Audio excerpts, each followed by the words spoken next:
আসসালামু আলাইকুম। সকালে ঘুম থেকে উঠে গোসল করে ফ্রেশ হয়ে ঈদের নামাজ আদায়ের উদ্দেশ্যে আমি আর বাবা ঈদগাহের উদ্দেশ্যে রওনা হলাম।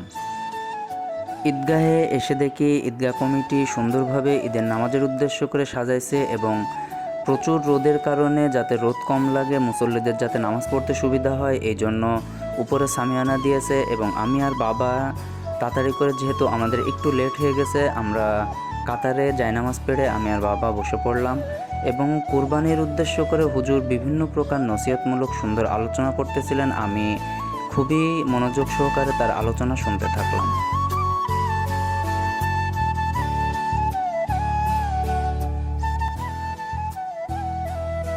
নামাজ শেষ করে যাদের সাথে দীর্ঘ 1 বছর পর দেখা হলো তাদের সাথে ঈদ শুভেচ্ছা বিনিময় করলাম এবং আমরা ঈদ শুভেচ্ছা বিনিময় শেষ করে চলে আসলাম আমাদের কুরবানি দেওয়ার নির্ধারিত স্থানে। এখানে এসে দেখি আগে থেকেই গরু বাঁধা আছে, গরু ছোটাছুটি করতেছে। আসলে এই মুহূর্তটা যেমন আনন্দের তেমন কষ্টের। যেহেতু আমার ভীষণই মায়া লাগে এই জন্য আমি একটু দূরে ছিলাম, দূরে থেকেই সব কিছু দেখছিলাম। এবং কুরবানি দেওয়া শেষ হয়ে গেলে কসাইরা আমাদের মাংস কাটাকাটির জন্য ব্যস্ত হয়ে পড়লো এবং আমি 1 ঘন্টা পর এসে দেখি গরু প্রায় অনেকটা কাটাকাটি শেষ হয়ে গেছে এবং সেই মুহূর্তে ঠিকই ভাগাভাগি চলতেছে। এবং যেহেতু আমাদের 7 ভাগ ছিল, সবাই যার যার ভাগ সুন্দরভাবে বুঝে নেওয়ার জন্য যার যার যে বস্তা বা জিনিসপাতি সব নিয়ে চলে আসছে এবং এই মুহূর্তে আসলে আমাদের গরুর মাংস ভাগাভাগি চলতেছে। দেখতে দেখতে আসলে কুরবানি শেষ হয়ে গেল এবং কুরবানি শেষ করে আমি একটু বাসায় সময় দিয়ে আমি চলে আসলাম আমার বন্ধুদের সাথে দেখা করার জন্য। এবং বন্ধুদের সাথে দেখা করতে এসে আসলে বাইক প্রচুর পরিমাণে ধরতেছিল, বাইক প্রচুর ধরতেছে, বাইক পুলিশ চারিদিকে, টার্মিনালে পুলিশে ধরতেছে, এদিকে সব জায়গায় পুলিশ। তো এইজন্য বাইক মিথ্যে কথা, সব মিথ্যে কথা। সব বাইক চালিয়ে রেখে আসলে আমাদের তো পারার দরকার।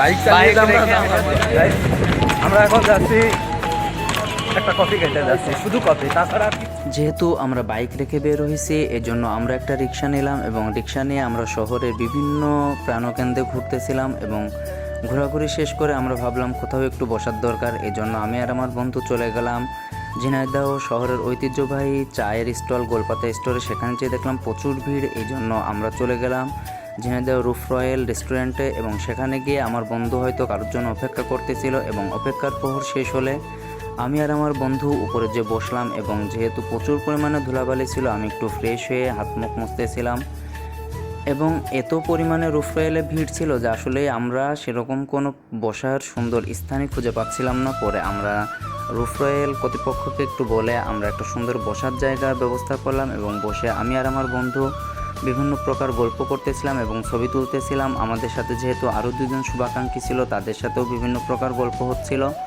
গল্প হতে হতে আমাদের খাবার চলে আসলো এবং খাবার আসার পরে আমরা যেহেতু অর্ডার করেছিলাম মিল্কশেক এবং একটা পিৎজা, আমরা দেরি না করে যেহেতু প্রচুর পরিমাণে ক্ষুধার্ত ছিলাম এই জন্য খাওয়াই ব্যস্ত হয়ে পড়লাম।